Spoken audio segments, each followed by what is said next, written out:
മോഹൻലാൽ തരൺമൂർത്തി ചിത്രം തുടരെ മികച്ച പ്രതികരണത്തോടെ മുന്നേറുകയാണ്.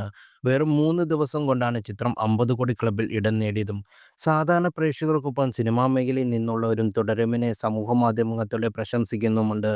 അത്തരത്തിൽ നടനും അവതാരകനുമായ മിഥുൻ രമേശ് ചിത്രത്തെക്കുറിച്ച് പറഞ്ഞ അഭിപ്രായം ഇപ്പോൾ ശ്രദ്ധ നേടുകയാണ്. "അതിഗംഭീര സിനിമയാണ് തുടരും" എന്നാണ് മിഥുൻ പറയുന്നത്. ചിത്രം കണ്ടതിന് ശേഷം ഓൺലൈൻ മാധ്യമത്തോട് പ്രതികരിക്കുകയായിരുന്നു മിഥുൻ രമേശ്. "ഒരു രക്ഷയുമില്ല. ഗംഭീര പടം. അത് കണ്ടതിൽ ഒരു ത്രില്ലിൽ നിൽക്കുകയാണ് ഞാൻ. പിന്നെ സൈപ്രസിൽ അല്ലേ, മോഹൻലാൽ ഫാൻ ആണെന്ന് എല്ലായിടത്തും പറഞ്ഞിട്ടുള്ളതാണ്. പടത്തിൽ കുറേ ഗംഭീര മൊമെന്റ്സ് ഉണ്ട്. പഴയതും പുതിയതും ഒന്നും ഇല്ല. ലാലേട്ടനുണ്ട്. ലാലേട്ടൻ തുടരും. തരൺമൂർത്തിയുടെ മേക്കിംഗ് അടിപൊളി. പിന്നെ ആ പ്രകാശ് വർമ്മയുടെ കാര്യം കൂടി എടുത്തു പറയേണ്ടതാണെന്ന്" മിഥുൻ രമേശ് പറയുന്നു. ഏപ്രിൽ 25-ന് തുടർന്ന് തിയേറ്ററിലെത്തിയത്. ആദ്യ ദിനത്തിൽ മാത്രം ചിത്രം ആഗോളതലത്തിൽ 17 കോടിയിലധികം രൂപ നേടിയെന്നാണ് ട്വിറ്റർ ഫോറങ്ങൾ റിപ്പോർട്ട് ചെയ്യുന്നത്. 3 ദിവസത്തിനുള്ളിൽ ചിത്രം 50 കോടി ക്ലബ്ബിൽ ഇടം നേടി. ജനപ്രീതി കണക്കെടുക്കുമ്പോൾ വരും ദിവസങ്ങളിൽ സിനിമ 100 കോടി കളക്ഷൻ മറികടക്കുമെന്നാണ് അനലിസ്റ്റുകളുടെ നിഗമനം.